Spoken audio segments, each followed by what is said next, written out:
Well, welcome to class number 6 of our series on Creation Science 101. We're going to take a quiz over what we've covered so far from last week, and then we'll go on to some new material dealing with the age of the Earth. Let's deal with comets now. Comets are flying around through the solar system. I don't know the percentages, but they estimate that a certain percentage are made of snow and ice packed. Some are made of rock. Some are made of iron. Some are made of nickel. Some are combinations of all of the above. They can tell what they are by what color they burn, if they burn in the atmosphere. Just flying around, though, as they get closer to the sun, the solar wind begins to blow a tail off. It begins to melt pieces off, and the tail flying behind the comet is actually fragments of cometary material, which means they're constantly losing some of what they have. Estimates are that a comet can last about 10,000 years. Now, there are two kinds of comets. They're called short-period comets. Those are ones that come around, and they can predict when they're going to come back. Halley's Comet, for instance, is probably one of the most famous short-period comet. So there'll be a test or quiz question. What two types of comets are there? Short-period are, they come around once, come around again. In some are 3 or 4 years they come around. Some are 76 years, like Halley's Comet. Some are longer than that. The other comets are called long-period comets, where they just come by once, and we don't know where they came from or where they're going. Just came by once. Okay, you can't predict those, of course. But short-period comets have a life expectancy of less than 10,000 years. They should have destroyed themselves by then. The fragments of these comets that are breaking apart, sometimes the Earth runs through the path of these comets, because the Earth is going around the sun at 66,000 miles an hour. If you're driving your car at 66,000 miles an hour through a cloud of debris, of dust, in a sandstorm, it's going to create all sorts of problems. And the Earth running through this trail of debris in space, it's the same as if it was hitting us at 66,000 miles an hour. We're hitting it.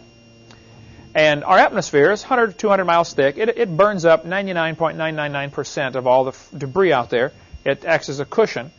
And so at that speed, the air friction gets up so hot, so fast, it burns them, turns them to ash, and they disintegrate.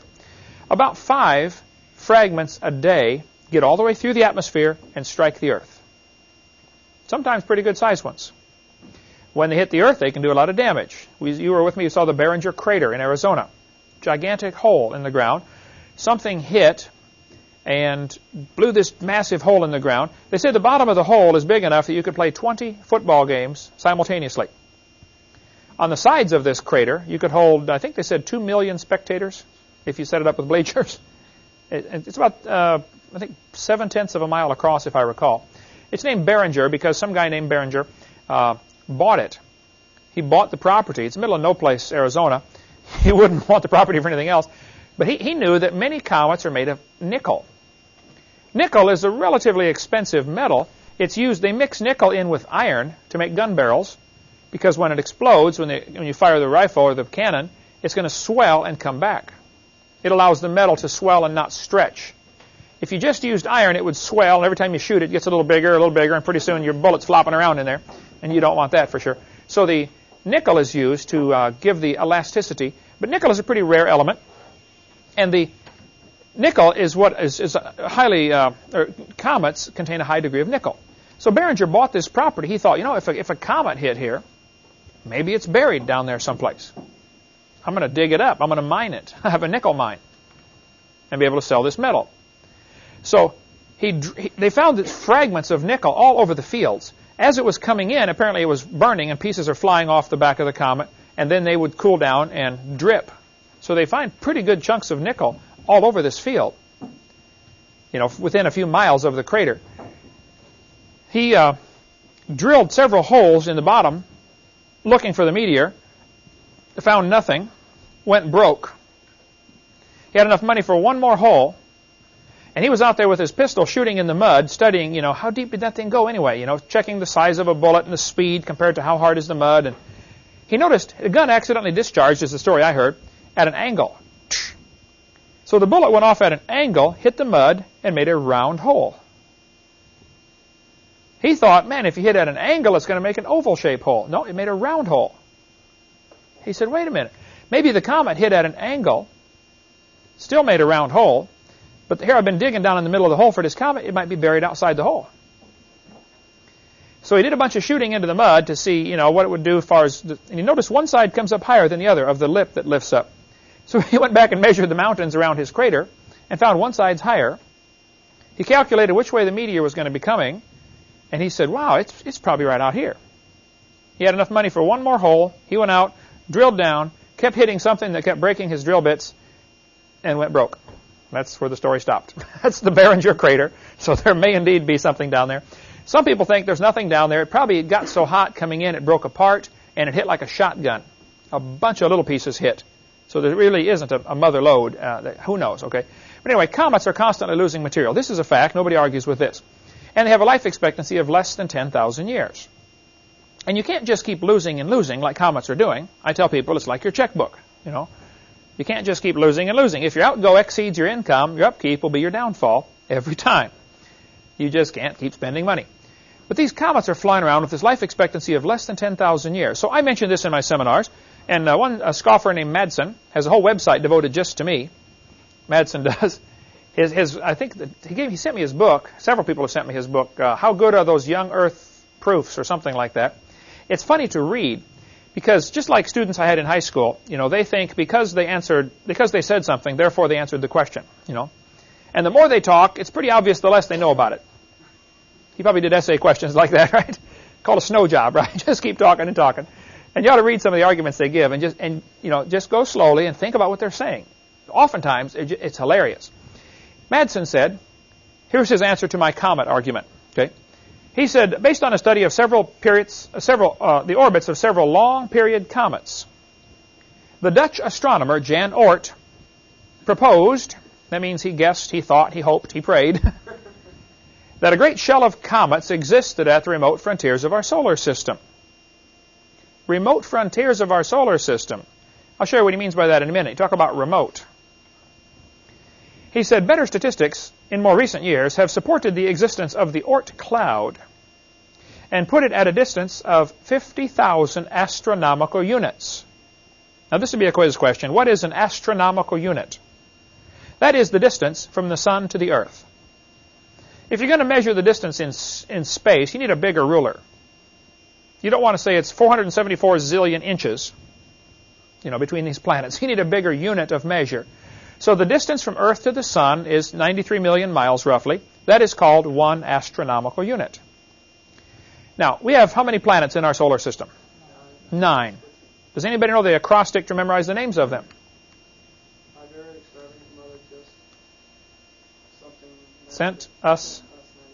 My very extravagant mother just sent us 90 parakeets, which would be dumb to do, but what it means is Mercury, Venus, Earth, Mars, Jupiter, Saturn, Uranus, Neptune, Pluto. Pluto is the farthest one out. It is 39 astronomical units away. You cannot see Pluto without an extremely good telescope.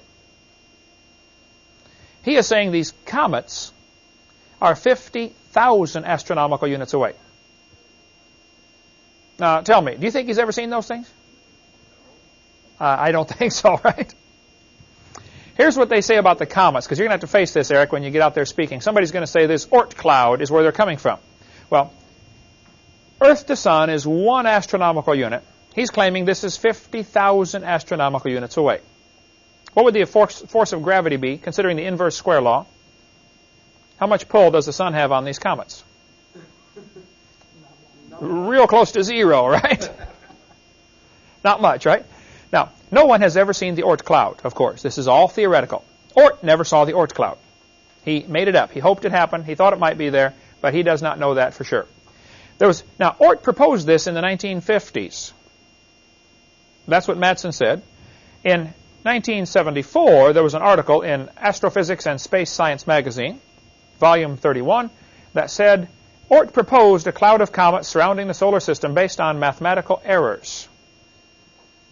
What that means is, there is no Oort cloud. It doesn't exist. But the rest of Madsen's answer is typical of the scoffers. He said, sorry fellas, if you want, he's talking about me, if you want to use the comet argument, it's up to you to prove, beyond a reasonable doubt, that the Oort cloud and other sources don't exist. Now think about what he's saying there. He's saying, if I want to use the comet argument as evidence the solar system is young, I have to prove the Oort cloud doesn't exist. Well, you tell me, how could you prove the non-existence of anything? Why doesn't he prove the non-existence of God? You can't prove the non-existence of anything. And I tell folks, look, if he wants to use my tax dollars to teach all the kids in school the earth is billions of years old, it's up to him to prove it does exist. This is a typical tactic the scoffers use often. They try to shift the burden of proof on you. No, the burden of proof's on him. Here's the facts. We do have comets. They don't last long. 10,000 years seems to be a reasonable estimate for the maximum life expectancy of a short-period comet. We still have short-period comets. We know they don't last long. They certainly don't last forever. You can't just keep losing material. And the Bible teaches the earth is 6,000 years old. Now that all fits together just fine. So he's got the problem, not me. You will find, Eric, if you listen carefully when they make statements, when they ask you questions, the solution is in their question, the way they're asking it. Like, don't you believe in evolution? What do you mean by evolution? Well, things change. Well, yeah, things change. Are the changes ever positive? Does the change ever add more genetic information? Never seen that. Does the change ever change it to a different kind of animal? We'll get into more of that later, of how they, when I got a debate tomorrow night, Saturday night in wherever I'm going, Wisconsin. And if you listen to what they're saying carefully, you can pick out, after a little experience doing this, you can pick out exactly what to respond to them. But this guy is saying, it's our job to prove the Oort cloud doesn't exist. This, of course, is ridiculous. This wouldn't hold up 2 seconds in a court of law. Some freshman lawyer would pick that one apart. Yes, sir. If you think the Earth is 6,000 years old, now how old do you think the universe is? I think the whole universe is 6,000 years. Everything 6,000. Because Exodus 20 in the Ten Commandments, God wrote on a rock with his own finger and said, in 6 days the Lord made heaven and earth, the sea, and all that in them is. Well, if you made it all in 6 days, that would include everything. Heaven, earth, everything. Made in 6 days. So, from Scripture, it's very certain that everything was made at the same time. There's no question there. Also, when we look at the evidence from space that we observe, there's no reason to say it's more than 6,000 years old. No reason to say it's billions of years old. The comets don't say that. The star galaxies don't say that. They just all indicate, look, a few thousand years is all we need. Psalm chapter 19. The heavens, notice it's plural. We'll get into that later. Why is it plural? There is more than one heaven. There are 3 heavens mentioned in the Bible. The heavens declare the glory of God, and the firmament showeth his handiwork. The psalmist said, when I consider thy heavens, not if. Now we've got a real problem in this generation because we've got a lot of kids that don't take time to consider the heavens. I tell them, you ought to shut off the TV, shut off the VCR once in a while, and go out and consider the heavens. I remember as a kid, we used to lay out in the yard and look at the clouds and try to see designs in the clouds, Who can see the ships or whatever, And my dad would teach us and Mom would teach us the different kinds of clouds. And what does this mean? When you see the cirrus clouds, that means there's probably going to be a front coming through. Probably in a few days you'll have a rain. And you can actually... And Jesus talked about the Pharisees, how they were able to discern the face of the sky. When it's red and lowering, you have a certain kind of weather. But we need to really take time to consider the heavens. He said, when I consider thy heavens. Psalm 39 said, while I was musing, the fire burned. The word muse is only used twice in the entire Bible. The other one is Psalm 143. He said, I muse on the work of thy hands. The word muse literally means to think. That'll be a quiz question. What does the word muse mean? Muse means to think. Now, English is a very interesting language. We have a word theist, which means a person who believes in God. Then you put the letter A in front, you get the opposite of. So an atheist is a person who claims to not believe in God. Just the letter A in front changes the meaning to mean the opposite of. The word muse means to think.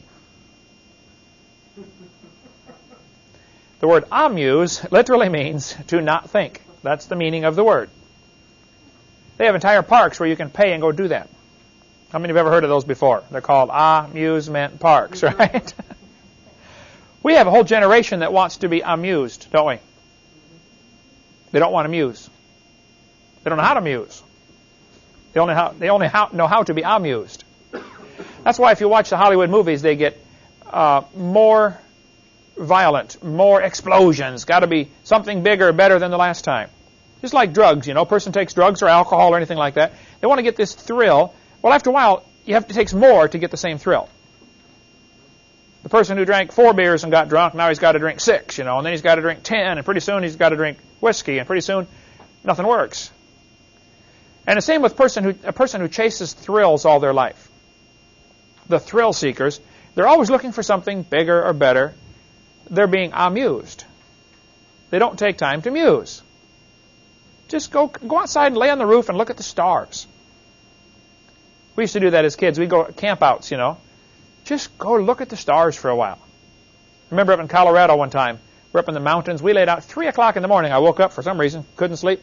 I went out, laid on the picnic table, and saw 300 shooting stars in 1 hour.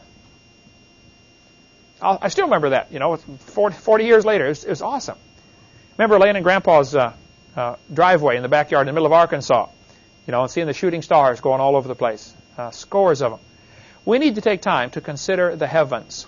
Because when you do this, the psalmist said, when I consider thy heavens, the work of thy fingers, the moon and the stars which thou hast ordained, what is man that thou art mindful of him? See, a person who considers what God can do or what God has done is not impressed with what man can do. We see the bodybuilder, you know, he can lift 500 pounds. Well, you should see what God can do with 500 pounds. Right? And we've got an entire generation now that are sports crazy. They can rattle off the top 10 football teams and the top 10 baseball teams, but they couldn't name the 12 disciples. We have a problem, folks. We have an entire generation now that has not learned to muse. The story is told of the prince who was going to become the king when Dad died. The dad called him in. He said, son, I'm about to die. You will be the king. Son, I know you're only 20 years old. I'd like you to promise you'll do one thing for me, would you, son? He said, sure, Dad. Now, the boy was anxious to be king because he was going to party. Man, he's going to throw the biggest party to last the next 25 years. He said, son, I only ask you to do one thing for me. I'm asking you on my deathbed. He said, Father, whatever you say, I promise I'll do it. He said, son, I want you to take the first 30 minutes of every day and do nothing but think. He said, that's all you want? He said, yep, that's all I want. First 30 minutes, no entertainment, just think. He said, okay, Dad, no problem. Well, the first day he thought about all the parties he was going to throw and all the stuff he was going to do, you know, and he had a day all planned out, and he ran off into the day 30 minutes later. After several days, though, it started getting to him. He sat there thinking, you know, where's this lifestyle going to lead me? If I keep this up, where am I going to be in 5 years? What kind of a king am I anyway? What kind of example is this for my people? And after about a week, he finally got his life straightened out. And we've got an awful lot of kids that don't ever take time to think about where they're going. They're so busy being amused, they don't take time to muse. Since television came into prominence in America, it's gotten much worse. We have a lot of kids, and honestly, I told my kids in school, what would happen if you couldn't have any electronic devices, no radio, no tape player, no TV, for 24 hours?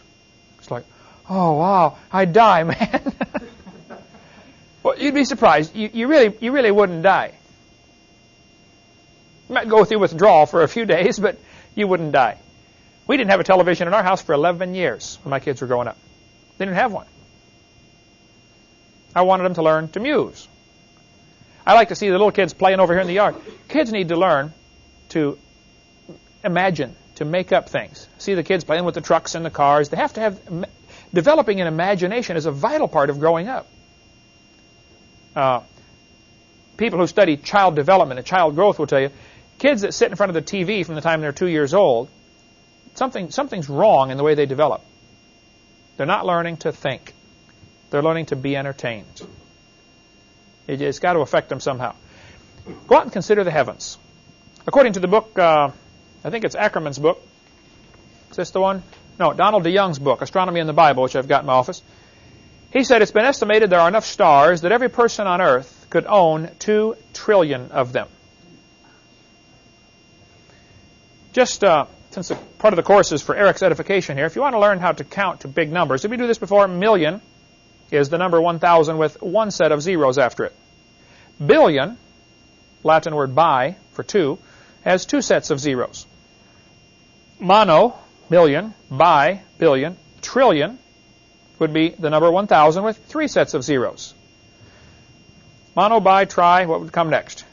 Quad. A quadrillion has 4 sets of zeros. Then,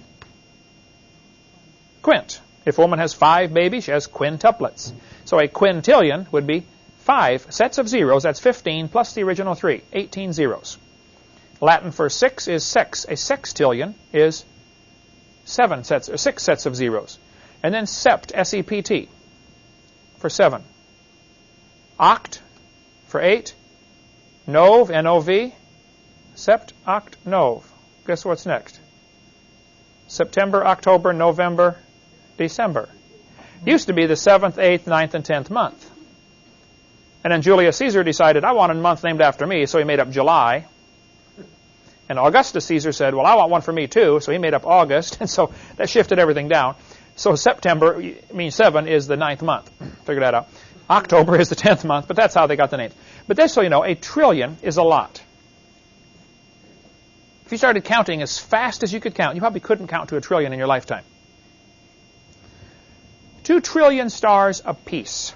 That's a lot of real estate we can have. And here people fight over just a few square feet down here, you know. There's plenty coming. Job chapter 12 said, speak to the earth, and it shall teach thee. What can the earth teach us? How old is the earth? The earth is like a big magnet. Now here's where the inverse square law would apply. The strength of 2 magnets, the force of attraction, is inversely proportional to the square of the distance between them.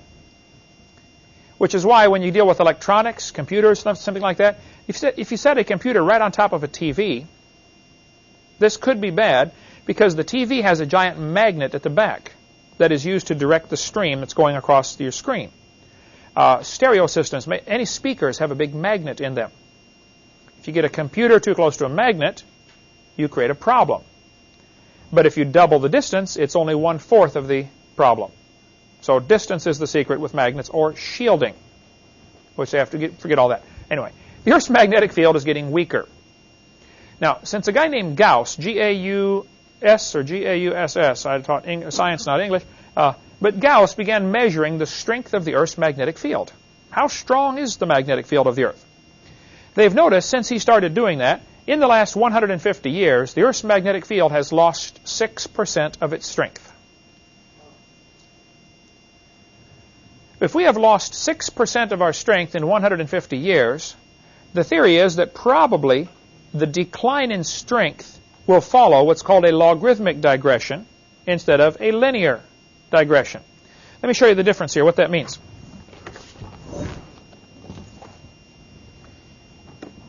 If you go backwards in time, this would be linear, meaning a straight line. If it goes logarithmic, it may be like this. And without getting into all algebra and geometry and trigonometry behind this, these are called 2 different progressions. For instance, if you doubled the amount of money in the bank every year, or every day, or every month, or whatever, there's the story told about the guy who's told his friend, he said, I will give you $100,000 a day for 30 days. If you will give me a penny the first day and double it for 30 days. Double it every day for 30 days. If I made you offer 1 or offer 2, which one would you take? Offer 2. You get a lot more money. Now, for the first 20-some days, this guy racks up the dough, man.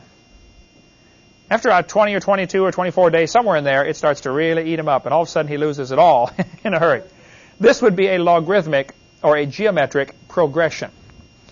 Malthus was all upset because he thought that the population would increase geometrically and the food supply could only increase arithmetically or linear. Now, he's wrong, but that's what he thought. And that's what got Darwin all upset, saying, well, if there's more people born than can survive, then only the weakest should die off and the strongest should survive, and that's the way it's supposed to work. That's all led to Darwin's thinking. So the Earth's magnetic field, we've only got a short piece of data to measure. You got a series of points for 150 years. Based on that short section of information, you have to decide, is it going to be a geometric or a linear? Either way, it creates a problem for the evolutionist. It creates more of a problem if it's geometric, but even if it's just a linear digression or progression back into time, it still creates a problem. The Thomas G. Barnes at University of Texas, El Paso, taught physics there for years. He said that the Earth's magnetic field is declining at such a rate that it cannot be more than 25,000 years old. He said, if you go back in time, actually I've kind of got it backwards here to where normally the way you'd look at a graph, it's declining. The strength is declining. This has been measured, let's call this the year 2000, and this the year 1850. As the magnetic field gets stronger and stronger and stronger, this would indicate a hotter center to the Earth, or more movement. If you go back in time, how far back can you go before there's too much heat? And he calculated at 25,000 years ago is the limit where life could not exist on Earth. Now, there is no question in anybody's mind that the Earth's magnetic field is getting weaker. That is never questioned by the atheists or evolutionists or anybody. They all agree it's getting weaker. How do you handle this data is what the problem is. The creationist says, well, this proves the Earth is young. The evolutionist says, no, this is just part of a cycle. It's declining now, but it's reversed through the years. And we talked about magnetic reversals. There are no magnetic reversals at the bottom of the ocean floor. But they say, well, the Earth's magnetic field is reversing. This idea of continental drift and Earth's magnetic field reversing, flipping, is all, I think, a very desperate attempt to salvage the billions of years they need for their theory to look reasonable. When the simple fact is, the Earth is not billions of years old. Okay, so the magnetic field is declining, and this indicates less than billions of years, certainly. It indicates it cannot be billions of years old, and this indicates carbon dating cannot work. Now here's why. The Earth's magnetic field, as it declines, it allows more radiation to get in. One of the protective barriers we have around the Earth is our magnetic field. Hang on here. There we go. The magnetic field protects us from radiation, along with several other things the atmosphere have. But if the magnetic field is getting weaker, more radiation gets in. And it's that same radiation that makes carbon-14. So if the magnetic field was stronger in the past, you would have less carbon-14. So any plants that were breathing this carbon-14, if we're going to check them against today's standard, we're automatically going to get a wrong number because they had less. So the magnetic field is one of the factors affecting the amount of carbon-14 in the atmosphere. Textbooks are going to say the Earth's magnetic field has reversed. This is a typical textbook saying there are areas of reversed polarity. Now, the reason they teach this to the kids, even though it's not true, probably the author of the textbook does not know that it's not true. He thinks the Earth's magnetic field has reversed. Let me explain what happened. They dragged a machine across the bottom of the ocean, and plus they did drilling to drill down, bring up samples of rock, and see how strong is the magnetic field in this rock. When you get into iron or magnetite or metals, rock that will store a magnetic field, they can check how strong is the magnet. Measure it, or so many Gauss or whatever units they use for measuring the Earth's magnetic field. they find out there are areas of stronger and weaker magnetism. And so what they did, they graphed out as they moved across the bottom of the ocean. They said, oh, here's an area, here's stronger here. Now it's weaker, weaker. Oh, stronger, stronger, weaker, weaker. And it made a wave, a sine wave they call it. It goes, curves up and down. It was weaker and stronger and weaker and stronger and weaker and stronger. Some guy drew a line through the middle of the sine wave and said, everything below this line is a reversal. And right there's where the problem is. It wasn't a reversal, it was just weaker. If we lined up everybody in the world and found an average height, we'd have short people, tall people, short people, tall people, short people. We draw a line through the middle, find the average. Is everybody below the line underground, or are they just shorter? They're not underground, are they? They're just shorter than the average, that's all. And everything below the line was just less than the average intensity. It was not a reversal. Now, how they get by with this, I don't know. But I think nobody ever checked out the truth is what happened. There are no magnetic reversals on the ocean floor. Only areas of stronger and weaker magnetism. Okay, suppose you can prove there are no magnetic reversals, only weaker areas of magnetism. Now we need to come up with an explanation for why is one area weaker than the others, and we've got that on video number 6. We'll get to that. But what does this do to the evolutionist? You just took away the idea that there are reversals. So now you go back to your original problem. The Earth's magnetic field is getting weaker. So how old is the Earth? If he wants to believe it's billions of years old, now he's going against some clear scientific evidence. It can't be billions of years old.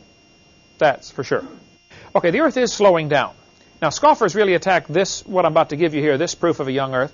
But in 1990, the newspaper article here in Pensacola said, we're going to have to give 1990 one last tick. On New Year's Eve, they added an extra second into the clock. This article says, regular clocks use days as a measure, which are growing longer by 1,000th of a second or more daily as Earth's rotation slows. The Earth is slowing down. This is Astronomy Magazine, 1992. They said Earth's rotation is slowing down. June will be 1 second longer than normal because we're going to have a leap second. It's called the International Earth Rotation Service. One of those government jobs. Somebody needed, somebody's uncle needed a job, so they started a new program to keep track of this. But the Earth is slowing down. Since they started keeping track of this, I believe 1973 is the first leap second. They've been adding a second to the clock about every year or year and a half. This International Earth Rotation Service decides when to do it. They try to do it in January or June. Now, do they wait 12 months or 18 months? That varies.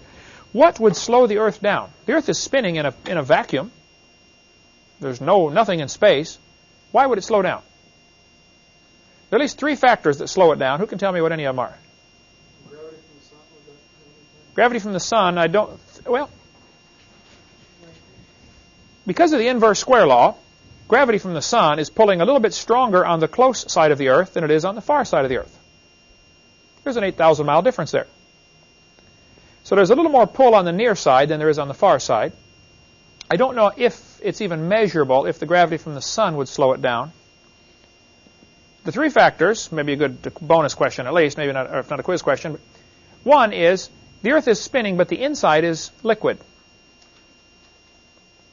So there's going to be a little bit of internal friction by the liquids moving around inside. If you were spinning a basketball that was full of water, there'd be some friction inside with this liquid versus this hard surface. And the crust of the Earth is not the same thickness at all places. It's thicker under the continents and very thin under the oceans. So you have a liquid moving a little bit inside of a ball that is not smooth inside, because the crust of the Earth is not consistently uniform and smooth inside. The liquid down inside, when it comes out, we call it magma. Volcanoes put out the lava. That's magma, the liquid rock coming out. The place where it changes from solid to liquid, nobody's ever seen this. This is theoretical. But they did try to find it, actually. They were going to drill down and try to find where does it change from solid to liquid. Some scientist, I forget what country he's from, he had a strange name, Moho Ravisic was his name. So in honor of Moho Ravisic, they named this place where it changes from solid to liquid, they named that area the Moho Ravisic Discontinuity. For short, they call it the Moho, okay? M-O-H-O. They spent a lot of money trying to drill down to find the Moho. Where does it change? The way that they know it changes from solid to liquid is pretty surprising and pretty ingenious the way they do this. When an earthquake is happening in San Francisco, it shakes the ground. They can have a machine here in Pensacola that can sense the ground shaking that far away. I mean, if I stomp on the floor here, can you feel it where you are? Well, if I drop a 20,000-pound weight on the floor here, they'll feel it down the block, right? As the earth shakes, you can feel it different parts. Now, the movement travels different through solid than it does through liquid. So they noticed if you have an earthquake in San Francisco, in Tokyo, their machines move. A few seconds later, they move again. It's not a different earthquake. It's the same earthquake, but they traveled through the crust of the earth one speed and through the liquid at a different speed. Yeah, they're called S and P waves, I believe. You can study that in earth science about the different. Plus, they can discover as the earth shakes, if it's shaking in San Francisco, on the opposite side of the world, which would be someplace near Australia, I would guess, they'll notice that they don't get the right kind of S and P waves. It's like there's a shadow, and that's how they've determined the center of the earth has different parts. It has the mantle and then the core. They said there's something solid in the core, and I don't know how much is proven, but it is pretty reasonable that there seems to be a shadow to the S and P waves, or whichever is which, as they go through the earth, indicating there's something even more solid inside called the core of the earth. Could it mean that there's something solid, or that could it possibly be hollow? Or hollow, yeah. And it's spinning and it throws it. Yeah, if it's hollow, brings up another interesting set of theories you could come up with on that. Who knows? But anyway, the earthquakes, with these, they can tell what the crust of the earth is like. So one of the factors that is slowing the earth down is the liquid center. The other factor is the liquid surface. If you've ever been standing out in the ocean and a wave hits you, knock you down, right? Well, those waves are hitting the beach all the time, aren't they? As the tide comes up, the water's pushing against the land. That's going to eventually slow it down. If you were spinning a basketball that had water all over the surface, the friction of the water dragging on the surface would slow your ball down faster. So you have internal friction. You also have external friction. This is from the tides. It's actually, there's a name for it. It's called tidal braking. It's like putting the brakes on. The tides have a very minimal effect, but they do have an effect. The tides are slowing the earth. The third factor, surprisingly enough, because the earth is spinning under a hot sun, the sun heats up the air, causes it to expand. As it expands, it rises. As it rises, cold air goes in the bottom. So you get hot air rising, cold air falling, rushing in, and you get wind currents. The earth has obvious wind currents, okay? The spin of the earth, combined with the heating and cooling of the earth, causes what is called the Coriolis effect. Some guy named Coriolis made it up, I guess. But the wind blowing against the mountains has a very slight slowing effect. So the wind patterns tend to slow the earth a little bit. The tides slow it, and the internal friction. Those are at least three. There may be more factors, but those are three that I know of. The bottom line is the earth is slowing down, and it's measurable. These are the dates when they've added a leap second to the clock. From 1973 up to 1996 I have here, for when they added a leap second. Because the earth is slowing down. Now if you go backwards in time, obviously the earth used to be going faster. I wouldn't put a date on this one and say if you went back, 1.4 billion years, you couldn't live here. Because then as soon as you put some kind of date, some skeptic's going to figure it out and say, no, it's 1.7 billion, see, you're wrong. And he's going to miss the whole point. The point is it can't be billions of years old. So what I say in my young earth proofs now is, look, the earth is slowing down. This everybody agrees with. This means it used to be going faster, obviously. We know of no factor that's going to add energy to the Earth.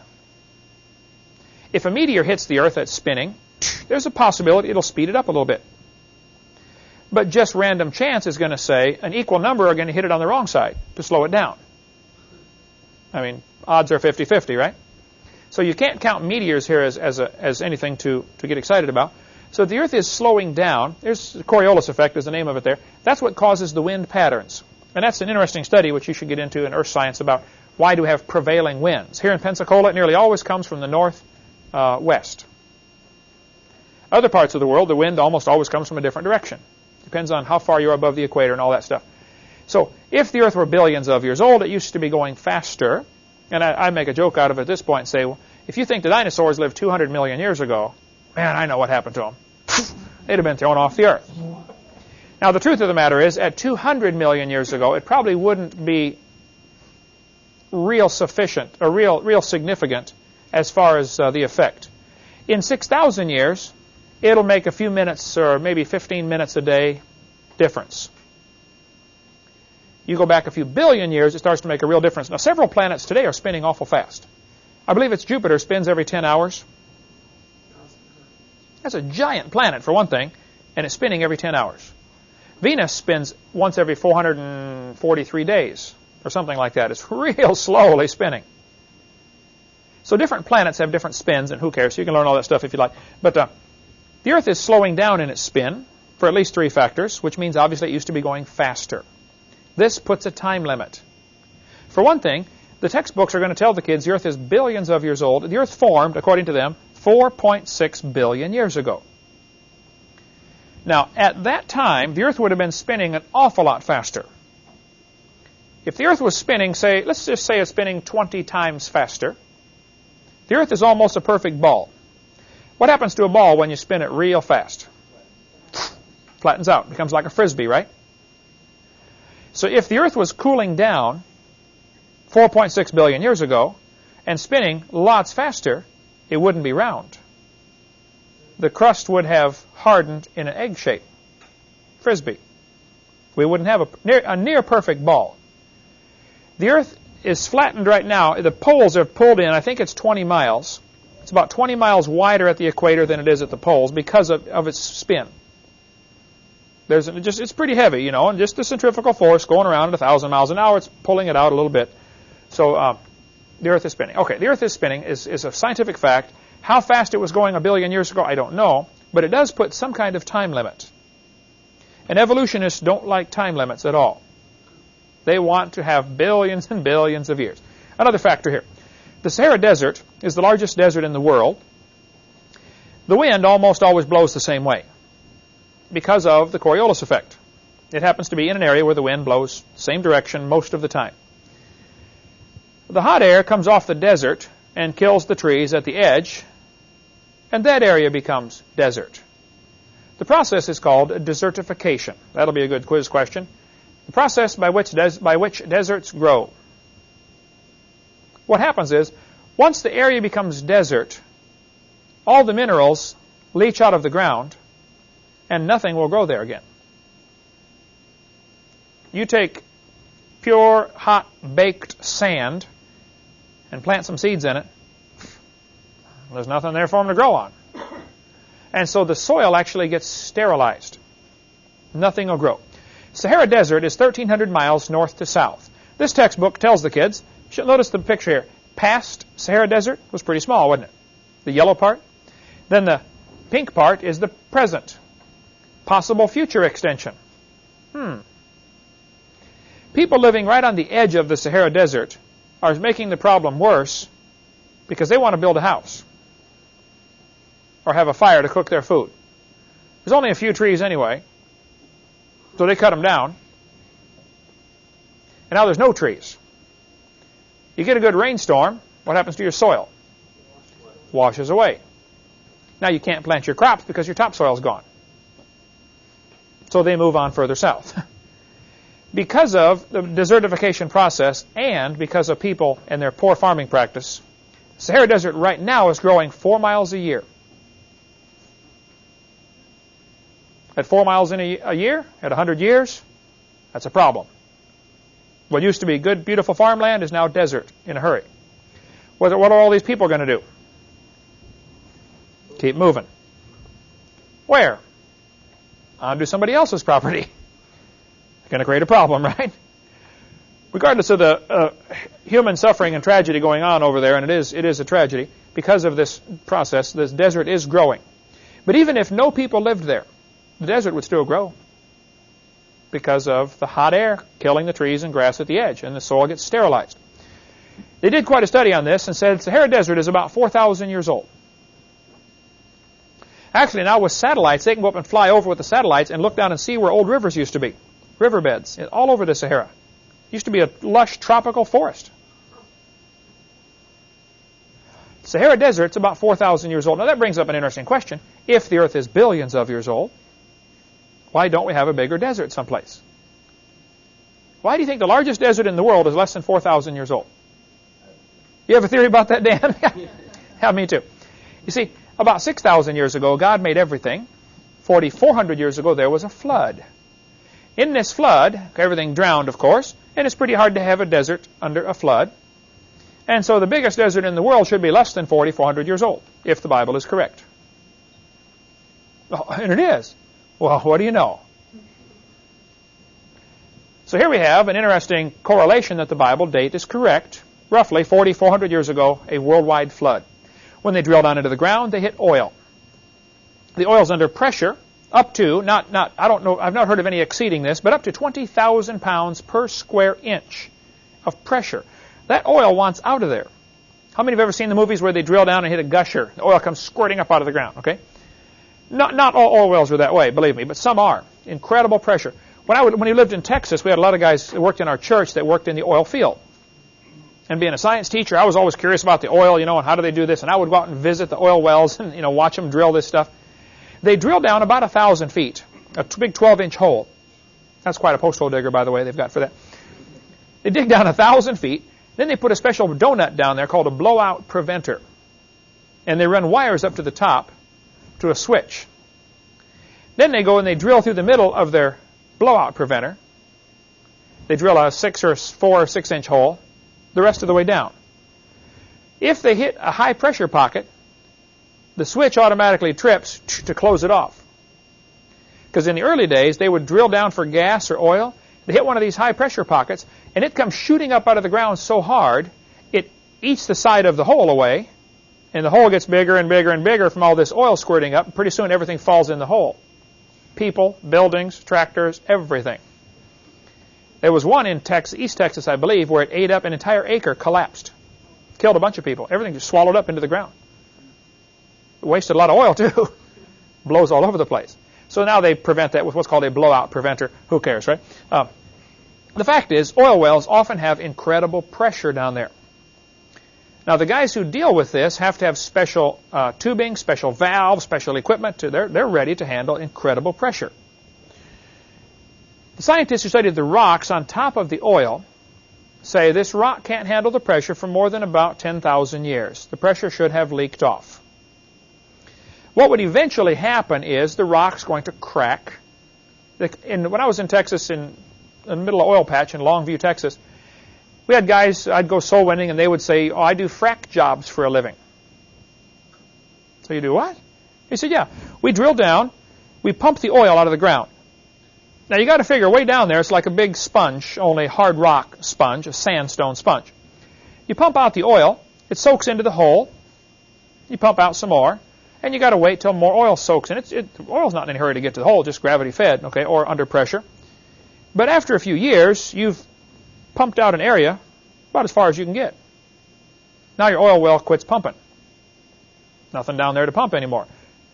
So they pull the pump out, pull the well out, pull the pipe out. They pour in a bunch of liquid nitrogen, and then quick pour a bunch of concrete in the hole to fill the hole in, maybe 100 feet of solid concrete.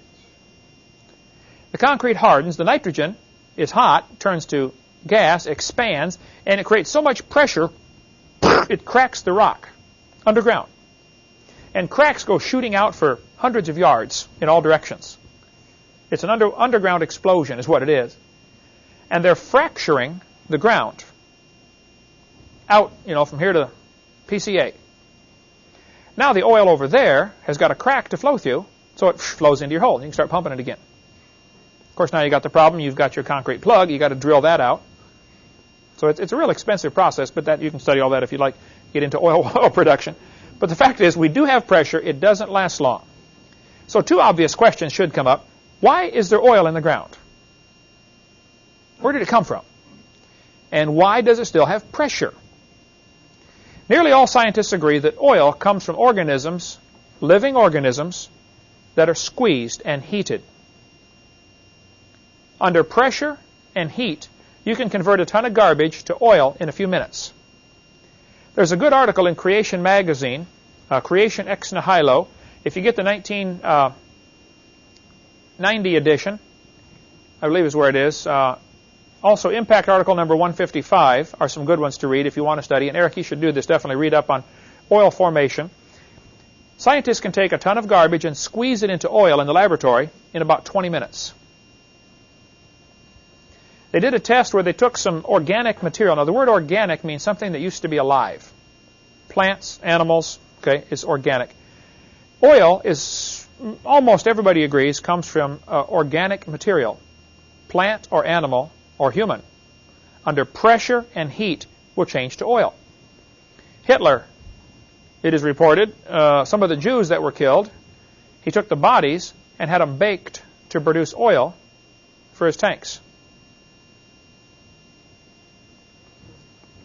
I don't know, I can't verify the story, but I've had several folks tell me, yes, it's true, that they didn't do that with all of it, but they did it with some to see if it would work. They found it was too expensive to do. Okay, the pressure and heat produces oil. So I don't know what the numbers are, but let's say you can make a barrel of oil for $1,000. You take a ton of garbage, squeeze it, heat it, turns to oil. One person said to me the other day, why don't they make oil that way, cut the price of gas? I said, well, you can drill and pump the oil out of the ground for about $20 a barrel. If they start producing it for $1,000 a barrel, your gas is going to cost, $1,000 a gallon. You better leave it alone. Okay, it's still cheaper to drill it. The fact is, it could be done. It just isn't practical to do that. So oil can form quickly. So the obvious question would be, how did the oil get way down there in the ground? 3, 4, 5, 6,000 feet down. 2 miles down. All over East Texas, they drill down 3,800 feet, I believe is the number, and they get into the seam where all the oil is. They could pretty well count on it. We drill down 3,800 feet, you're probably going to hit oil. In Kilgore, Texas, remember the oil museum? They had 28 oil wells on 1 acre, the size of our property. They called it the world's richest acre. They pumped it for years and finally pumped it dry. Today it's just a museum. Okay, there's no more oil, not enough oil on there to make it worth going after. But Sinclair Oil Company has the dinosaur as their logo because they say the dinosaurs turned to oil. And they're probably right. And these guys drill for oil all the time. Sinclair is still a very valid company, mostly out west. You don't see them much here, but in Arkansas there are Sinclair gas stations, and all over out west, Sinclair Oil Company. The article, How Fast Can Oil Form? Creation Ex Nihilo, Volume 12, number 2, page 30, talks about that. I've got this sign in my office from Sinclair saying that dinosaurs have been mellowed for 80 million years. Now, slow down a minute. Yes, the dinosaurs probably turned to oil, but it wasn't 80 million years ago. I think that all happened at the time of the flood. Very simple. You got a world full of people, full of animals, full of plants. Now you get a flood that destroys everything. The flood lasts for a year. At the same time as the flood's going on, you got volcanoes blasting ash and lava up, and you got all kinds of bad things happening to the earth. You're going to get all these carcasses buried under thousands of feet of mud, sediment, debris, rocks, lava, ash. The pressure, how much does a cubic foot of water weigh? A gallon is 8 pounds. 62 pounds. 64, 62 pounds, okay, depending on what kind of water it is, salt water, etc. If you lay it on the ground, and I put a box 1 cubic foot on top of your stomach and filled it full of water, 62 pounds. Let's stack up 10 of those boxes. 10 feet of water puts 620 pounds of pressure per square foot. Let's stack up 100 of them. 6,200 pounds of pressure per square foot, right? Now, would If you're down in the water, yes, it's different. However, your eardrum is a little piece of skin stretched across an air pocket inside. That's why when you go down in deep water, the air pressure pushes on your eardrum and stretches it, pushing it in. And you have to go slowly so your air inside your head, in your station tube, can equalize the pressure. That's why when you go up and down the mountains, you have to hold your nose and blow, to pop your ears, to equalize the pressure. Scuba diving, you have that, especially if you have sinus trouble, you have trouble scuba diving because, your ears will never equalize. Who cares, right? Rock weighs more than water, right? Let's say a cubic foot of rock weighs 100 pounds. It's probably a lot more than that, but let's just pick a number. 100 pounds per cubic foot. Let's stack it up 3,000 feet deep. How much pressure is it putting on 1 square foot 3,000 feet down? Is that 300,000 pounds per square foot? That's a lot of pressure. That's for 3,000 feet. Oil is anywhere from 3,000 to 10,000 feet down. So the pressure of the rock above is enormous, plenty, and since it's just pressure, pressure produces heat. So you got exactly what you need, pressure and heat, to convert whatever was buried to oil. If they can do it in the laboratory in 20 minutes, it certainly can change in 4,400 years from buried carcasses into oil. So that's where the oil came from. I believe the oil came from the people and animals that drowned in the flood. So I tell them, when you go to the gas station, you can say, "Bye, Grandpa, you should have listened to Noah. He told you it was going to rain." And that's probably what happened to the people that did not listen to the Lord. One more thought here. Young Earth, and we'll take a quit for the evening. In Denver, Colorado, I was preaching out there, and some guys came to the meeting. They said, "Now, Mr. Hovind, we know you teach the earth is only 6,000 years old. We would like to prove to you that you're wrong." I get this just about every week. You probably will too, right? These guys worked at the Denver National Ice Core Laboratory. Denver National Ice Core Laboratory.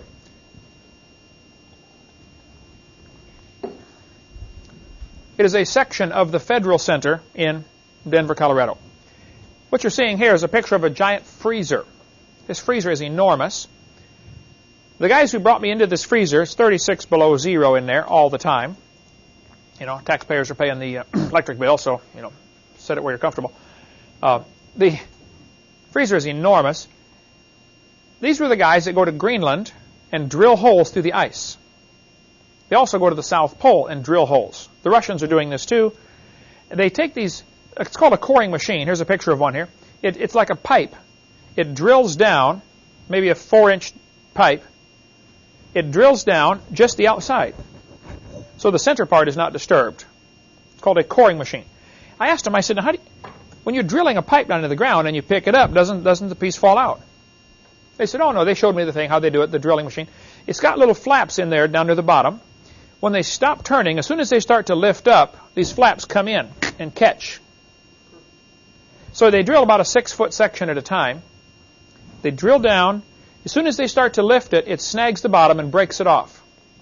So they pull up a 6-foot piece of ice about this big, slide it into a tube and mark it. This is number, 813 or whatever it was.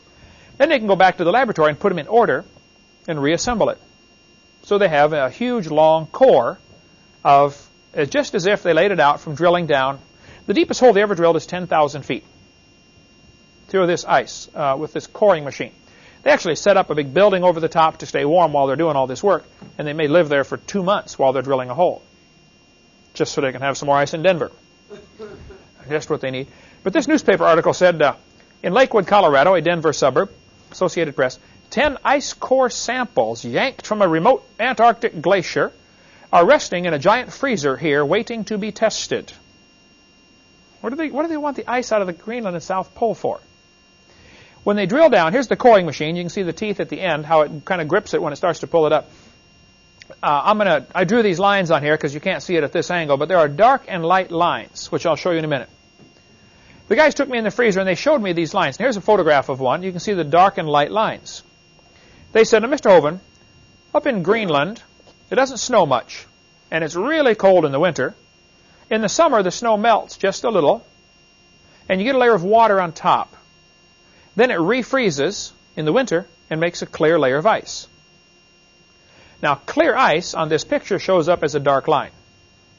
If it never gets a chance to melt, the snow is going to pack or press down and make a white layer of ice. So they said what these layers represent is summer and winter, summer, winter, summer, winter, summer, winter. Well, that's not true, as we'll see. This rest of this newspaper article said, in Greenland and Antarctica, where the weather is consistently dry and very cold, the glaciers are miles thick, but the annual rings are very thin. Summer, winter. Now here's where the problem is right here. The deepest cores can measure over 10,000 feet. Cores from Greenland drilled since 1990 show the northern climate was erratic 135,000 years ago. All they do, you count back 135,000 rings and assume we can look at the weather patterns. Did they get more snow or less snow in Greenland? Well, what's the obvious assumption in all of this? That the rings are annual. Just because you got a clear line and a white line, packed snow and melted snow, doesn't mean it's annual, does it? We know that it's not. This is The Lost Squadron. I've got the book and the video if you want to watch it in my office. Stop by after class and I'll let you take it home and watch it. I tell you what, if you want to check out any of my stuff, Heidi, if you can kind of keep track of who does it, so we can be sure to get it back. Because I know how people are. They borrow and never return, you know. But I'll let you take my video home and you can watch about the Lost Squadron. It's very fascinating. Did you go with me, Eric, when we saw the plane? I did not. If you ever get up to Knoxville, just go north another hour and a half into Middleborough, Kentucky. If you get up in that region, it's worth going to see. Get your picture taken beside it. Okay. Some airplanes ran out of gas during World War II, so they turned around and were going to land in Greenland, and the first one came in and flipped over. He hit a crack in the ice. He was fine. The guy got out, radioed back to the rest of them. He said, leave your landing gear up. Just come in and belly land. You know, because if you put your wheels down, you're going to flip it over. So the rest of them, they run out of gas. They've left their wheels up and slid in on the ice, and everybody's fine. I think one guy broke his arm or something, but I don't remember. It's all on the video. Anyway, these airplanes landed in Greenland. The guys waited there for like 4, 5, 6, maybe 9 days until somebody could rescue them. And it's a long story of how they almost froze to death. Anyway, the Eskimos came in there with dog sleds, got them, and took them out. Everybody's fine. They left the airplanes, of course. For one thing, coming in with your wheels up is not good on your plane. Your props hit the ice. Sudden stop on one of those motors is death to the motor. It destroys, bends the crankshaft and everything else. Who cares? Anyway, they left the airplanes. Well, some rich guy from Kentucky decided, we've got brand new World War II airplanes sitting up there. Vintage aircraft. He's got plenty of money, so he sent some guys up there to dig the air to get the airplanes. At first, they thought they might just brush the snow off the wings and, gas them up, rebuild the motors maybe, and fly them home. They finally found them by using ground-penetrating radar. So much ice had accumulated over the top of the plane. The planes were under 263 feet of ice in 48 years. They were P-38s and a couple of regular other fighters and a bomber, I forget what it was, but they especially wanted to get a P-38 because there's only a few in the world still flying from World War II that people have kept up. They've got a website for this called thelostsquadron.com if you want to look up information on these airplanes that landed in Greenland. They melted holes down. They built this machine up there. They called it a gopher. They took copper tubing and wrapped it around and around and around and around, made a big, huge ring of copper tubing, and pumped hot water through it. Kind of a cone shape of copper tubing. And they set this on the ice, and they pump hot water through it. And, of course, it slowly melts its way down. As it melts down, they pump the water off, and you end up with a nice, clean, dry hole. You get down about 60 feet or something, and they run into a layer of, basically, it's all water. It's still in ice, but it's water's coming in pretty quickly. And so they have to keep the pumps running continuously, pumping water out. And they got some pretty heavy-duty pumps, too, because they're pumping up 263 feet. Takes a real heavy-duty pump. Anyway, they melted these holes down, took the airplanes apart, took one of them apart, and brought the pieces up through the hole. Imagine going down in a 4-foot hole, 263 feet, 26-story building. That'd be scary. Claustrophobia city. They were down in the planes were in the ice for 48 years, 263 feet. You divide it out, that's 5.5 feet a year. 10,000 feet is the deepest hole they ever drilled. Divide that by 5.5 feet per year, and you get 1,824 years. Now, the newspaper article said the 10,000 feet represented 135,000 years. Where's the flaw in their logic here? They thought those were annual rings, and they weren't. Now, some have said, if you lay a weight on top of a piece of ice, it'll sink right through the ice. If you lay a big block of ice on a table, and you put a weight on each side and a string going over the top, it'll cut the block right in half. How many have heard of that experiment before? Lay a penny on top of a block of ice, it'll sink down through and be frozen on top. It'll end up in the middle of the block of ice, frozen completely around it. This is true. However, that only works at room temperature. Some have said those airplanes probably sank in the ice. They melted down over the years just because of the weight of the airplane. Well, that's not true. Because, for one thing, airplanes are always built nose heavy. The front of the plane is heavier than the back. Why would they do that way? What if your engines quit running? You want to glide in head first or tail first? Well, head first, right? So airplanes are always built with over 50% of the weight in the front. If those planes were sinking down because of gravity, they would be crooked. They're not. They're flat. Secondly, things don't sink through the ice based on their own gravity if everything is uniformly cold. That experiment with a penny through the ice will only work at room temperature. And the planes were not crooked. They were flat. Bob Cardin is the guy who dug out the airplane. He was in charge of the project. There's his phone number right there. I said, Bob, when you went down to get the airplanes, did you notice rings above the airplanes? He said, well, yeah. You can see them on the picture here. See the dark and light lines? I said, how many lines were there, Bob? He said, oh, we never counted them, but there were many hundreds of them. Now, how do you get many hundreds of annual rings in 48 years? You don't, do you? Those aren't annual rings. That's not summer, winter, summer, winter. It's warm, cold, warm, cold, warm, cold. You can get 20 of those in 1 week in Minnesota, can't you? Sure you can. Those are not annual rings. Now, last February of '98, Scientific American, a major science magazine, an author published an article about the rings in Greenland, and he still called them annual rings. This is 8 years after they proved they weren't. Now we have a problem here. Either the author is ignorant of the truth, or he's lying. He's certainly not right.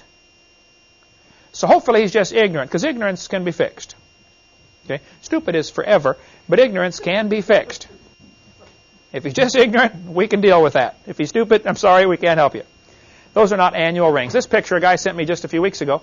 He said, Mr. Hovind, I saw your tape. He said, I live in Alaska. He said, we had a snowstorm one night. In 8 hours, the snow piled up all over my car. He said, as I was cutting the snow in blocks to take it off my car, I noticed there's lines in it. He said, I got 15 layers of snow on my car in 8 hours. Those aren't annual rings. The Inuit Indians, he said, have 42 or 43 different words for snow. There's soft snow, hard snow, crystalline snow, granular snow, slippery snow. Different words. And so in one snowstorm, you can get all sorts of layers in a hurry. So don't let anybody tell you that the Greenland proves the Earth is millions of years old. But invariably, when you do a debate or when you get into an email discussion with somebody, they will say, the varves in the ice, they call it a var, V-A-R-V-E, the varves in the ice prove the Earth is more than 6,000 years old. And they probably really believe what they're saying, but they're wrong. Because they assume those are annual rings. We'll get into varves later, V-A-R-V-E-S, when they talk about the varves in Wyoming, the Green River Formation. We'll get into that later on. Okay, next week we'll cover some more evidence the Earth is not millions of years old. Thank you so much for joining us.